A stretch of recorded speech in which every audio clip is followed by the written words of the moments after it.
하나님께서 찬양을 통해서 홀로 영광 받으신 줄 믿습니다. 내 영혼이 잘되고 범사가 잘되고 강건하시기를 축원합니다. 여러분의 인생의 문제가 오늘 예배를 통해서 말씀 들을 때 다 해결되는 역사가 일어나게 되시기를 축원합니다. 오늘 말씀 보니까 무리 중에 한 사람이 예수님께 청원합니다. 자기 형을 명하여 유산을 나누게 해달라고 합니다. 그러자 예수님은 뭐라고 말씀하십니까? 내가 너희들의 재판관이냐? 내가 이런 일 하는 사람이냐? 그렇게 물으시면서 거부합니다. 나는 그런 일 못한다. 그런 일 하려고 여기 온 거 아니다. 그렇게 단호히 거절을 하십니다. 그러면서 무리에게 말씀하십니다. 모든 탐심을 물리치라. 사람의 생명이 소유가 많은 데 있지 않느니라. 그렇게 말씀을 하세요. 그러면서 한 부자의 비유를 들죠. 한 부자의 비유를 들면서 교훈하십니다. 한 부자가 있었다. 그 밭에 소출이 풍성하였다. 예, 부자는 심중에 이런 생각을 하였다. 곡식 쌓아 둘 곳이 없으니 어찌할까? 곡간을 헐고 더 크게 지으면 되겠다. 새로 큰 곡간을 지으면 되겠다. 여기에 모든 곡식과 물건을 쌓아 두면 되겠다. 또 마음으로 생각했다. 여러 해 쓸 물건을 많이 쌓아 두었으니 이제 평안히 쉬고 먹고 마시자, 즐기자. 그렇게 즐기다가 가면 되겠다. 그러자 하나님이 그 부자에게 말씀하셨다. 이 어리석은 자여, 오늘 밤에 네 영혼을 도로 찾으려고 한다. 오늘 밤에 네 영혼을 내가 도로 찾으려고 한다. 그렇게 한다면 너의 준비한 것이 누구의 것이 되겠느냐? 그 많이 쌓아놓은 재물이 누구의 것이 되겠느냐? 무슨 의미가 있겠느냐? 무슨 소용이 있겠느냐? 그렇게 비유를 말씀하십니다. 이 비유를 마치고 예수님은 무리에게 말씀합니다. 자기를 위하여 재물을 쌓아두고 하나님께 대하여 부요하지 못한 자, 하나님을 위하여 재물을 사용하지 못한 자, 그런 자가 이와 같을 것이다. 갑자기 죽게 될 것이다. 빨리 죽게 될 것이다. 생각지도 못한 때에 죽게 될 것이라고 말씀합니다. 이 말씀을 통해서 예수님은 몇 가지를 교훈하시죠. 재물은 쌓아두는 것이 아니라 나누는 것이다. 자기만을 위해 재물을 쌓다가 이 탐욕과 욕심 때문에 갑자기 급사할 수도 있다. 사람의 행복은 소유에 있지 않다. 탐심을 물리쳐라.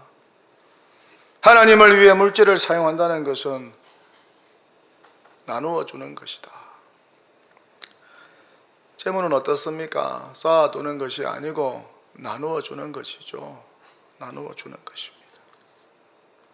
가족과 나누고 형제와 나누고 이웃과 나누는 것입니다. 교회와 나누고 사회와 나누는 것입니다.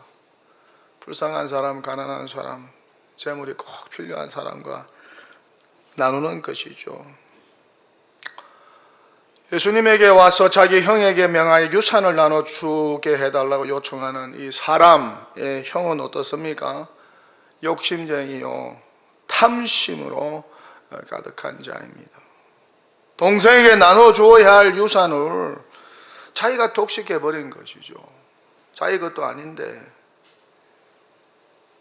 당시에는 어떻습니까? 장남은 유산의 2배를 받습니다. 다른 형제보다 유산의 2배를 받아요. 그런데 이 형은 동생에게 한 몫도 주지 않고 아버지의 유산을 독차지해버린 것 같습니다. 이렇게 욕심 많은 형제가 있죠. 욕심 많은 형, 욕심 많은 동생, 그런 형제가 있어요. 자기 혼자 다 먹으려고 하는 형제, 탐심으로 가득한 그런 형과 같은 사람이 있어요. 근데 성경은 이 탐심에 대해서 뭐라고 말씀합니까? 우상 숭배다. 야, 그것은 우상 숭배다고 말씀합니다. 탐심은 재물에 대한 욕심이죠. 재물에 대한 욕심. 하나님보다 돈을 사랑하는 것입니다. 탐심은 돈을 숭배하고 숭상하는 것이죠. 요즘 세대가 그렇지 않습니까? 갈수록 돈을 숭상하죠. 황금 만능주의의 시대. 돈이면 다 됩니다. 돈. 사람들이 돈밖에 몰라요. 돈. 그렇게 탐심은 우상숭배입니다. 그렇게 탐심을 버리고 소유를 나누어야 한다는 것이죠. 사랑하는 사람과 나누고 이웃과 나누고 사회 환원도 하고 기부도 하고. 그런데 그렇지 않고 자기만을 위해서 그 많은 소유를 사용하면 행복할 수가 없어요. 하나님이 기뻐하지 않습니다. 그렇게 욕심 부리다가 갑자기 죽을 수도 있어요. 오늘 비유에 나오는 어리석은 부자처럼 급사할 수 있죠. 그렇게 그 많은 재물을 팔아 쌓아놓기만 하고 또 자신만을 위해서 그 많은 재물을 사용하면서 마시고 먹고 즐기기만 한다면 어떻게 될까요? 정말 이기적이겠죠. 이렇게 물질에 대한 욕심이 많고 이기적인 사람은 어떻습니까? 생각지도 못한 때에 갑자기 죽을 수도 있고 그 많은 재물을 다 빼앗길 수도 있고 한 번에 사라질 수도 있다는 것입니다. 갑자기 죽은 어리석은 부자들, 제명에 살지 못하고 갑자기 죽은 어리석은 부자들 혹시 떠오르는 분들이 있으세요? 부자가 좋죠. 부자가 좋죠. 하지만 부자가 그 사회적 책임과 그 의무를 다하지 못하면 그 인생은 어리석은 인생이라는 것입니다. 그 인생은 불행한 인생이라는 것입니다. 그 인생은 하나님께 절대 칭찬받지 못할 인생이라는 것입니다. 오늘 교회에 나눈 한 부자가 그렇습니다. 어리석은 부자가 그래요. 이웃과 나눌 생각은 전혀 하지 않고 그 많은 곡식을 새 창고를 지어서 수북이 쌓아놓고 혼자만 보고 즐기고 쏠려고만 해요. 혼자만 잘 먹고 잘 살고 잘 마시고 즐겁게 지내려고 해요. 얼마나 욕심이 많습니까? 그러니까 하나님이 뭐라고 말씀하시나요? 어리석은 자야, 이 어리석은 자야, 이 부자야라고도 안 합니다. 이 지혜로운 자야라고도 안 해요. 이 똑똑한 사람아라고는, 이 어리석은 자야. 이 어리석은 자여, 오늘 밤에 네 영혼을 도로 찾을 것이다. 그러면 네 준비한 것이 네가 여러 해 쏠려고 새 창고에 수북이 쌓아둔 곡식이 무슨 쓸모가 있겠느냐. 이 어리석은 자야. 그 모든 것이 누구의 것이 되겠느냐. 이 어리석은 자야. 그렇게 물으신 것입니다. 무슨 말씀인가요? 갑자기 죽지 않으려면 이웃과 그 쌓아둔 많은 곡식을 나누라는 것이죠. 그 많은 곡식을 갑자기 잃지 않으려면 이웃과 나누라는 것이죠. 혼자만을 위해서 사용하지 말고 이웃과 재물을 나누라는 것입니다. 그것이 탐심에서 자유롭게 되는 길이요, 그것이 탐심을 물리치는 길이요, 그것이 탐심에서 행복해지는 길이요, 그것이 하나님을 기쁘게 하는 길이라고 말씀합니다. 절대 욕심 부리지 마시고 본인이 부자라고 생각되시면 사람들과 소유를 나누시고, 가난하고 불쌍한 사람이 없는지, 이 물질이 필요한 사람이 없는지, 단체가 없는지 그렇게 나누어 주시고 남겨두고 가지 마시고 다 나누어 주고 가세요. 다 나누어 주고 가세요. 우리 예수님도 다 나누어 주고 가셨죠. 자신의 몸까지 우리를 위해서 십자가에서 다 나누어 주고 가셨잖아요. 그래서 십자가는 무엇을 의미합니까? 나누어 주고 가는 것이다. 인생은 자기 가진 모든 것을 나누어 주고 가는 것이다. 그것으로 십자가는 우리에게 말씀하고 있습니다. 그렇게 내 가진 소유를 나누어 주고 가면 얼마나 좋을까? 여러분, 죄가 어디서 생기는 것 같습니까? 무엇 때문에 생기는 것 같습니까? 욕심 아닙니까? 욕심 때문에 생기는 것이죠. 그렇다면 욕심이 뭡니까? 분수에 넘치게 무엇인가를 탐내거나 누리려는 마음이죠. 분수에 넘치게 무엇인가를 탐내거나 누리는 마음이죠. 그러니까 욕심이 많은 사람은 어떻습니까? 자기 분수를 모르는 사람입니다. 그렇게 욕심이 잉태한즉 죄를 낳고 죄가 장성한즉 사망을 낳느니라. 성경에서 그렇게 말씀하죠. 야고보서 1장 15절. 그러니까 욕심이 생기면 어떻습니까? 빨리 잘라 버려야 해요. 말씀의 검으로 자르고 성령의 불로 태워서 없애 버려야 해요. 이것 때문에 어떻습니까? 우리 성도는 날마다 경건의 생활을 하는 것이죠. 하룻밤 사이에 심령의 밭에 자란 욕심을 제거하기 위해서 매일 경건의 생활을 하는 거 아닌가요? 어떻게 보면 주일 예배보다 매일 하나님 앞에 올려드리는 이 경건 생활이 가장 소중합니다. 이 경건 생활을 통해서 우리 신자는 성화의 과정을 밟게 되는 것이죠. 말씀과 기도로 성령으로 내 안에 하룻밤 사이에 싹튼 이 욕심, 탐심을 제거해 버려야 된다는 것입니다. 그래서 거룩하게 더러운 세상, 이 죄 많은 세상, 탐욕으로 가득 찬 세상이 엄난한 세상에서 거룩하게 살 수 있다는 거예요. 욕심이 문제입니다. 특별히 재물에 대한 욕심, 소유에 대한 욕심, 돈에 대한 욕심이 문제입니다. 그저 끌어모으려고만 하죠. 세상 보세요. 그저 끌어모으려고만 하죠. 많이 있는데도 만족하지 못하고 계속 끌어모으려고 해요. 그 끌어모아서 뭐 하려고 하는지 모르겠어요. 또 사고 또 사고 또 모으고 또 모으고 그렇게 내꺼 내 소유 그저 모으려고만 해. 그러면 하나님이 기뻐하실까? 삶은 나누는 것이지 절대 모으는 게 아닙니다. 모든 재물은 하나님의 것이죠. 믿습니까? 하나님이 나누어 주신 것이죠. 그래서 세례 받을 때 우리는 지갑과 함께 세례를 받았어요. 통장과 함께 세례를 받았어요. 그런데 평생 지갑은 따로, 통장은 따로, 내 몸만 세례 받았다고 생각하며 사는 그런 그리스도인들이 있죠. 재물은 냈고 통장은 냈고 하나님께 아닙니다. 손대지 마세요. 간섭하지 마세요. 내가 알아서 합니다. 내 영혼만 하나님께서 터치하세요. 내 영혼만 천국 가면 되니까요.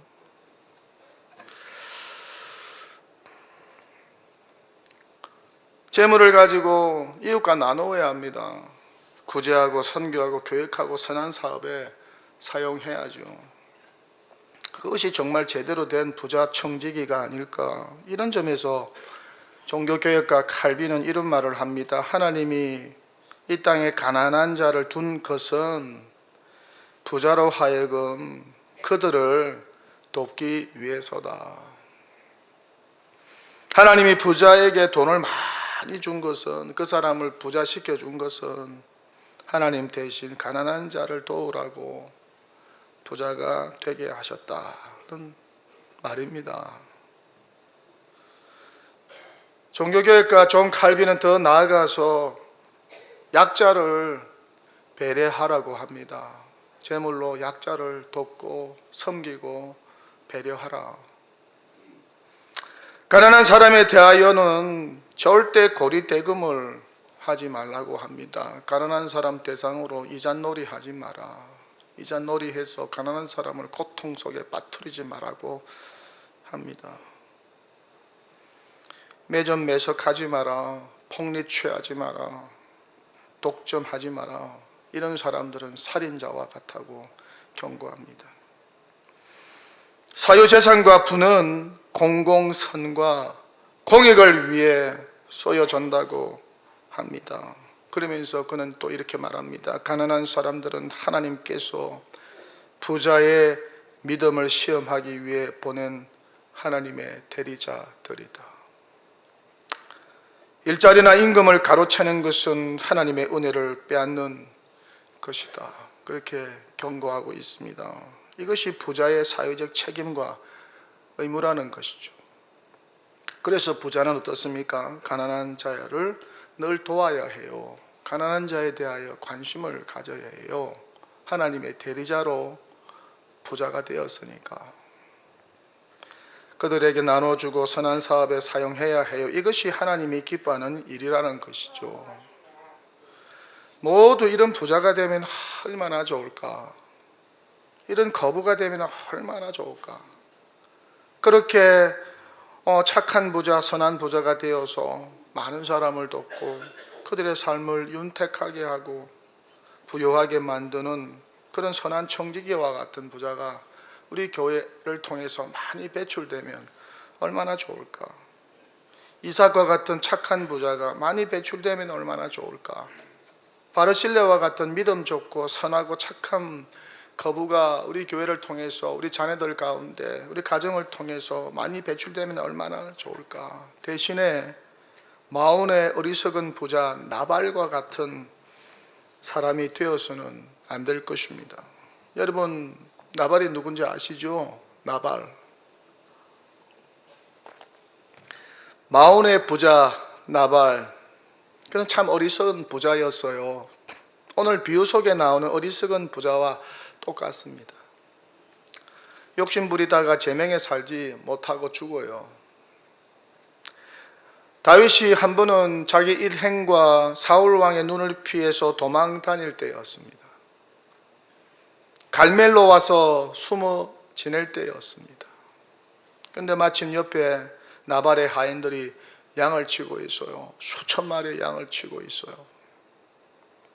다윗과 일행 때문에 안전하게 양을 칠 수가 있었어요. 도적도 있고 강도도 있잖아요. 다윗의 군사들이 저들을 선대해 주었어요. 양을 치는 동안 밤낮 다윗의 군사들이 그들의 담이 되어 주었어요. 이 다윗과 군사들 덕분에 안전하게 나발의 하인들이 양을 돌볼 수 있었습니다. 그런데 이름에도 불구하고 나발은 다윗이 사람을 보내어서 자신과 일행을 위해서 음식을 요청했는데 일거에 거절하는 것이죠. 그것도 다윗을 모욕하면서 거절했어요. 다윗이 자신의 주군인 사울왕을 배신하고 떠났다고 하면서 잘 모르면서 그렇게 막말을 했습니다. 그렇게 다윗을 모욕했고 다윗의 심기를 건드렸습니다. 다윗이 화가 나서 군사를 이끌고 나발 집으로 가서 쑥대밭을 만들려고 쳐들어 갑니다. 이제 나발은 끝난 겁니다. 죽은 겁니다. 그러자 나발의 아내 아비가일이 이 사실을 알고 황급하게 지혜를 발휘하여서 음식을 많이 만들어서 그것을 가지고 종들과 함께 다윗에게 급하게 달려갑니다. 아비가일이 도중에 다윗을 만납니다. 그러자 다윗에게 크게 절을 하면서 자기 남편 좀 살려달라고, 그 어리석은 그 못난 그 부자 자기 남편 나발 좀 제발 살려달라고 다윗에게 엎드려 절을 하면서 자기가 대신 용서를 구하면서 살려달라고 요청을 합니다. 그리고 다윗이 요청한 음식을 이렇게 많이 장만해 왔으니까 많이 드시라고 그렇게 음식을 전해줍니다. 그러자 다윗이 화가 풀리고 아비가일의 지혜에 깜짝 놀라고 그 많은 음식과 환대 감동을 받고 돌아가죠. 근데 문제는 그 다음 날이었습니다. 다음 날 아침에 나발이 이 소식을 듣고 충격을 받습니다. 아비가일이 어제 있었던 일을 다 이야기해 주었어요. 당신 죽을 뻔했어요. 당신 죽을 뻔했어요. 큰일 날 뻔했어요. 그 말을 듣자 몸이 돌과 같이 되어버렸어요. 그리고 그 시간부터 알아 눕습니다.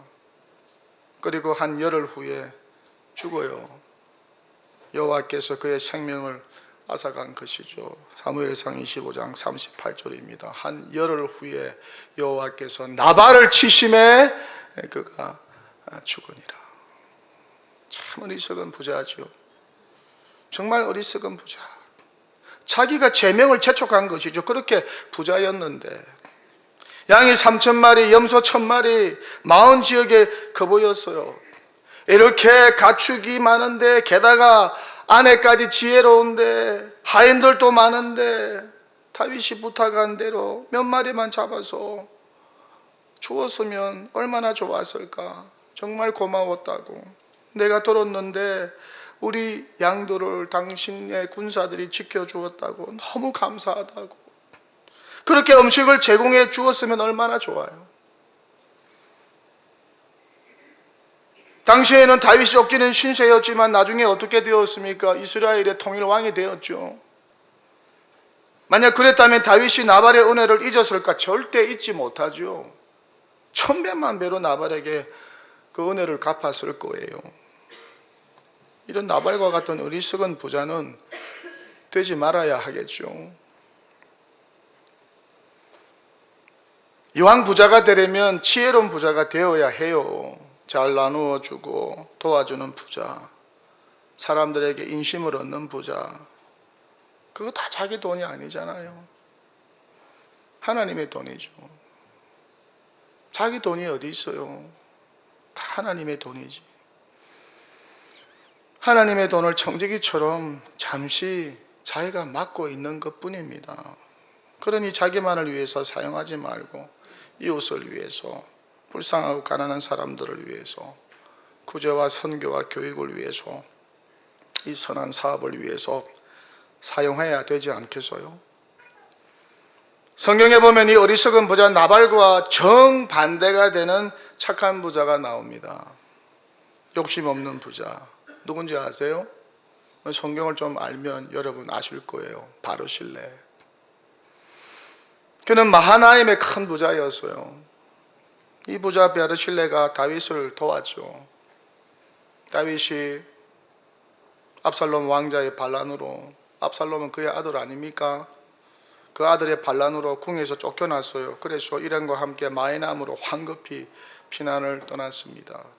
많은 것을 가지고 떠나지 못했어요. 이때 바르실레가 다윗 왕을 공개합니다. 다윗과 일행을 위해서 필요한 모든 것을 그가 제공해 주었어요. 얼마나 고마운 사람입니까? 어려울 때 물질로 도운 사람들 잊지 못하죠. 여러분, 어려울 때 물질로 도운 사람들 잊지 못하죠. 여러분도 그런 경험들이 있죠. 어려울 때 나를 물질로 도운 사람 절대 잊지 못해요. 다윗 왕도 그랬을 겁니다. 자기 아들은 자기를 죽이려고 하는데, 자기 아들은 자기를 죽이려고 하는데, 자기 가진 모든 것을 다 빼앗아 가려고 하는데, 생전 처음 만난 사람이 바르실레가 자기를 돕습니다. 정말 아이러니죠. 그래서 다윗이 황궁할 때 어떻게 합니까? 바르실레를 데려가려고 했죠. 그런데 바르실레는 어떻습니까? 자기는 나이가 80이라고 하면서 자기 대신 자기 아들 김함을 데려다가 왕궁에서 잘 좀 키워주면 좋겠다, 그렇게 부탁을 해요. 그렇게 다윗은 바르실레의 아들 김함을 데리고 예루살렘 왕궁으로 와서 그를 왕자처럼 대우해 줍니다. 그리고 그 아들 솔로몬 왕에게도 김함을 잘 대해주라, 내가 은혜 받은 사람의 아들이다, 왕자처럼 계속해서 선대해 주라고 당부를 합니다. 여러분, 재물이 많으면 뭐 하겠어요? 부자면 또 뭐 하겠어요? 그거 다 쓰고 가지 못하는데 뭐 부자라고 뭐 하루에 100끼를 드시나요? 예? 가난한 자나 부자나 하루 3끼, 뭐 잠도 뭐 100시간을 자나요? 뭐 7, 8시간 자고, 뭐 평수가 10,000평, 뭐 10,000,000평 되나요? 뭐 조금 더 클 뿐이에요. 비슷비슷해요, 사는 거는. 다 써야지 자기 돈이지. 부자들이 그래요. 목사님, 돈이라는 거는 자기가 쓴 돈만 자기의 돈입니다. 그 외에는 자기 돈이 아닙니다. 이거 어떻게 될지 모릅니다. 그렇게 말씀을 하시더라고요. 부동산 많고 통장이 많고 주식도 많고 집이 많으면 뭐합니까? 다 쓰고 가지 못할 것인데, 또 무엇보다 죽으면 그만입니다. 죽는데 그 많은 재물을 가지고 갑니까? 그럴 수 없죠. 뭐 손가락 10개에 뭐 금반지 다 차고 가나요? 뭐 다이아몬드 다 차고 가나요? 발가락에 뭐 금반지 뭐 다이아몬드 다 차고 갑니까? 허리에 그냥 뭐 황금 벨트를 차고 갑니까? 그러는 분 한 분도 못 봤어요. 빨가벗고 가더라고요. 수의 입혀서. 빈손으로 왔다가 빈손으로 가요. 공수래 공수. 그러니 그 빈손에 천국 영생에 있으면 그 사람이 정말 부자요, 진짜 부자인 줄 믿습니다. 이런 점에서 우리 그리스도인들은 모두 부자인 것이죠. 천국 맨션과 영생을 소유했으니까 이보다 더 큰 부자가 또 어디 있을까? 세상 부자들에게 주눅 들지 마세요. 그들을 부러워하지 마세요. 그들 안에는 영생도 없고 예수도 없고 천국도 없는 거예요. 몇 년 살다가 끝나는 거예요. 그 재물이라는 건 아무 쓰잘데기 없는 거가 되는 거예요. 죽는 사람한테 그게 뭐가 필요 있겠어요? 돈이라는 것은요, 있을 수도 없고 있을 수도 있고 없을 수도 있는 것이죠. 가난하다고 열등감 가지거나 주눅 들지 마세요. 희망 가지고 열심히 살면 부자가 될 수도 있죠. 처음부터 부자가 어디 있습니까?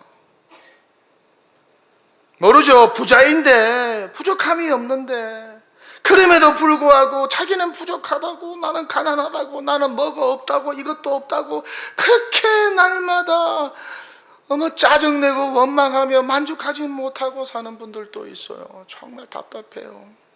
너무 주변 사람과 비교하다 보니까, 큰 부자와 항상 자기와 비교하다 보니까 자신도 모르게 상대적인 박탈감을 가지고 그냥 자기는 가난하다고 생각하면서 열등감 속에 살아가는 거예요. 그런 그리스도인들도 있어요. 얼마나 참 안타까운 일인지 몰라요. 전 세계적으로 보면요, 대한민국 사람들은 다 부자인 줄 믿습니다. 다 부자예요, 부자. 조선시대 왕들보다 더 잘 먹고 살아요, 지금. 못 먹어서가 문제가 아니라 많이 먹어서가 지금 문제. 안 그렇습니까? 얼마나 잘 입습니까? 얼마나 잘 삽니까? 그런데 가난하다고 해요. 그런데 없다고 해요. 중요한 것은 무엇입니까? 오늘 비유에 나오는 욕심 많은 부자처럼, 자기밖에 모르는 그런 어리석은 부자처럼 갑자기 죽으면 그만이라는 것이죠. 창고에 쌓아둔 그 많은 곡식이 무슨 필요가 있을까? 여러 해 동안 먹을 곡식을 창고에 수북이 쌓아둔들 그게 무슨 의미가 있을까? 그 많은 돈이 들어있는 통장이 그게 무슨 필요가 있을까? 집문서가 무슨 필요가 있을까? 죽으면 그만인데, 언제 죽을지 모르는데, 그러니 그렇게 욕심 부리면 안 되겠죠. 욕심 버리고 나누어야 하겠죠. 이웃들과 나누고 형제들과 나누세요. 그렇지 않고 계속 욕심 부리다가 제명에 못 살고 죽습니다. 갑자기 죽어요. 급사합니다. 어리석고 욕심 많은 부자 나발처럼 갑자기 죽어요. 그런 불행한 인생이 되면 어떻겠어요? 그리고 좀 없으면 어떻습니까? 부자가 안 되면 또 어때요? 많이 없어도 우리는 행복할 수 있어요. 할렐루야!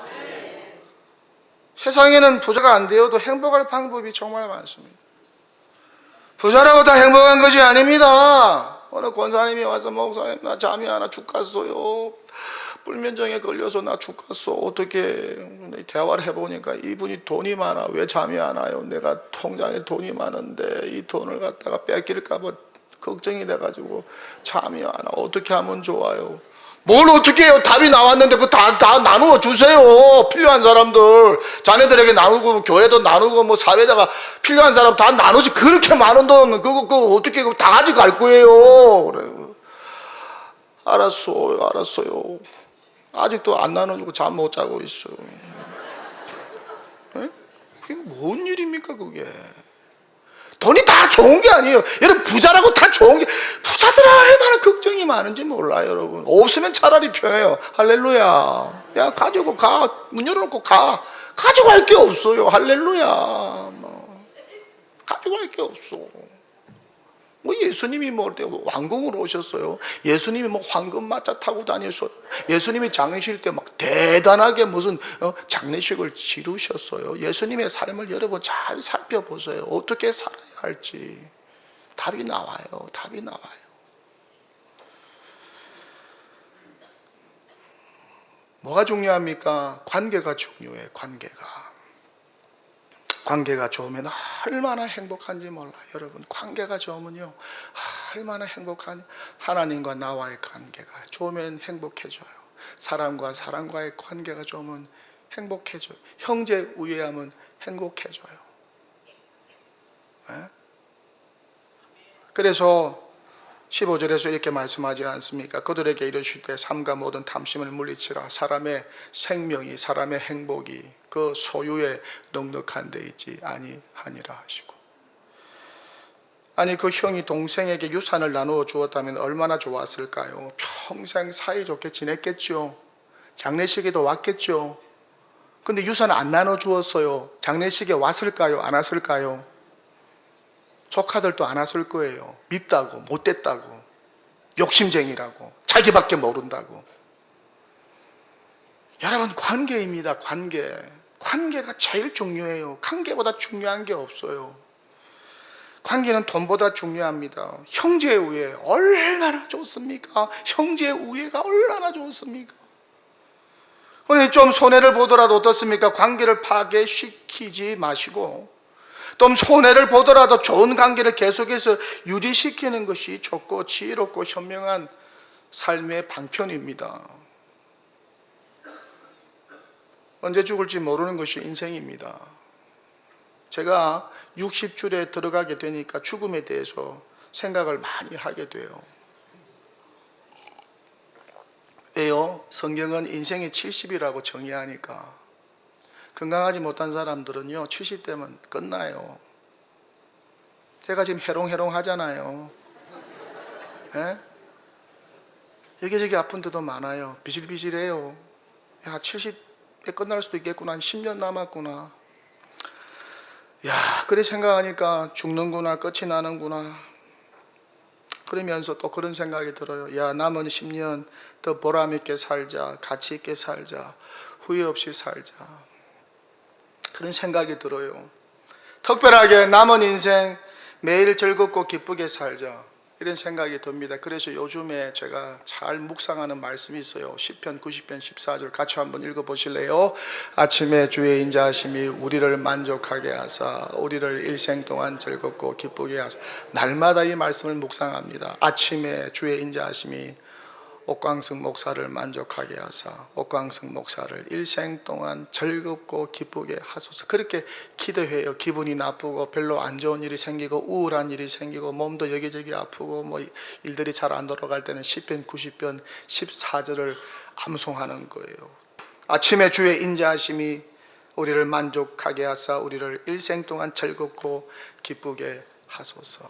여러분의 말씀이 되기를 축원합니다. 한 주간 동안 이 말씀 붙들고 사세요. 여러분 살아있는 게 얼마나 감사입니까? 기적입니까? 여러분 본당에 올 정도의 건강을 가지고 있으며 여유를 가지고 있습니다. 얼마나 귀한 일입니까? 여러분 중국 속담에 그런 말이 있잖아요. 기적은 딴 것이 아니라 두 발을 땅에 밟고 다니는 것이 기적이라, 그렇게 말하고 있습니다. 중환자실에 누워 본 적이 있습니까? 병원에 입원해 본 적이 있습니까? 사고를 당해 본 적이 있습니까? 우리 교우들 중에 교통사고 당해서 오늘 예배에 참석하지 못한 분들도 있습니다. 이런저런 어려움으로 인하여서 이 자리에 나오고 싶어도 나오지 못한 분들도 있어요. 젊은 사람들 가운데도. 제가 주중에 40년간 생선 장사를 하신 여자 집사님을 만났습니다. 그분이 그래요. 목사님, 나는 매일의 삶이 얼마나 기쁘고 행복한지 모르겠어요.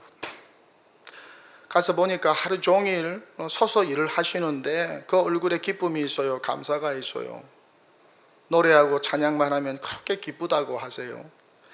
새벽에 생선 가게로 갈 때 찬송하면서 간다고 그러세요. 그러면 얼마나 기쁘고 즐거운지 모른다고 해요. 찬양대원으로 섬기시는데 자기는 찬양대 연습하면서 찬양대원으로 예배를 섬기면서 얼마나 좋은지 모른다고 그래서 아니 한 주일 동안 열심히 그렇게 뼈가 빠지도록 일하시는데 주일날 좀 쉬고 싶지 않아서 아니 목사님 나는 찬양대 가서요 봉사하는 거 너무너무 은혜가 돼요. 찬양을 하면 너무 좋고요 하나님을 섬길 수 있어서 교회를 섬길 수가 있어서 너무 행복합니다. 그렇게 말씀을 하세요. 그렇게 성령 충만하고 은혜가 충만해요. 여기저기 아파서 수술도 하셨어요. 그런데 그것도 감사하다고 하시고 어린 시절은요 조실 부모하고 참 외롭게 지내셨다고 하는데 어떻게 그렇게 긍정적이고 밝으시고 또 기쁨과 감사로 충만한지 정말 제가 그 여집사님을 뵙고요 참 예수 믿는 사람이구나, 저분이 참 예수 믿는 사람이구나 그런 깨달음이 있었어요. 그래서 제가 큰 도전과 감명을 그분에게 받았어요. 내가 거기 앉아 있었어요. 어떻게 장사하는지 제가 좀 보았어요. 생선 장사를 하는데 얼마나 밝게 이렇게 생선 장사를 하시는지 온 분들이 한 마리 사려고 하다가 막 다 사가지고 가는 것 같았어요. 얼마나 밝고 친절하게 이렇게 장사를 하시는지. 일단 그리스도인들이요 밝아야 되잖아요. 친절해야 되고 그 기본이잖아요. 제가 한번 아침에 새벽 기도회를 마치고 제가 항상 이렇게 한 바퀴 돌고 또 배가 고프면 이제 여기 근처에 있는 식당 가서 아침을 먹거든요. 그래서 아침을 먹으러 가는데 생선 가게 앞을 지나가는데 그 대구가 굉장히 싱싱해 보였어요. 딱 2마리가 놓여 있더라고. 나를 쳐다보고 있더라고. 날 잡아 먹으라고. 그래서 내가 너무 이쁘고 참 탐하고 이거 사서 이거 대구탕 끓여 먹으면 참 좋겠다. 그래서 그 주인한테 물었어요. 이거 얼마예요? 그래. 사실 거예요? 날 쳐다보면 살 거예요? 아직 개시도 안 했는데? 아니 뭐 가격이 뭐 괜찮으면 살 마음도 있는데요. 정말 살 거예요? 산다고 하면은 내가 가격을 알려줄게요. 사고 싶은 마음이 싹 다 사라지더라고요. 얼마나 기분이 나쁜지. 근데 그분은 얼마나 친절한지. 전화 받아보세요. 뭔 일이 있는가 모르겠네. 주일날 예배 시간에 전화가 터지는 것은 하늘나라에서 주님께서 전화하는 것인 줄 믿습니다. 그걸 켜놓고 참석하세요. 편안하게 참석하세요.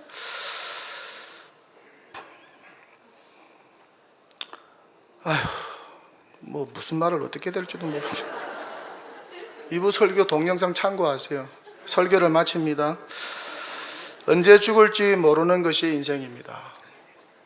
지금까지 산 것이 기적입니다. 매일 즐겁고 기쁘게 사세요.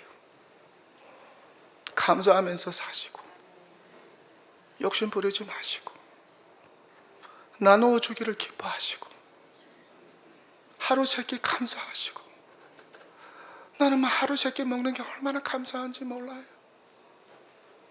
위가 튼튼하니까 침이 넘어가니까 이 손이 건강하니까 음식을 먹을 수 있는 거 아니겠어요?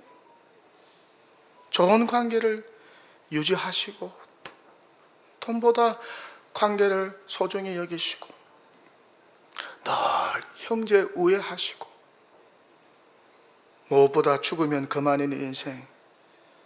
이렇게 여기까지 여전히 내가 지금 살아있으니 얼마나 감사한지. 아침마다 감사하시고 하나님 아버지 성은이 만극하옵나이다. 나 같은 것을 이 나이까지 지금까지 살려주셨네요. 성은이 만극하나이다. 그렇게 주의 은혜와 기적으로 여기시고 이렇게 매일 즐겁고 기쁘게 사시는 복된 인생, 지혜로운 인생 다 되시기를 주님의 이름으로 간절히 축원합니다. 하나님 아버지.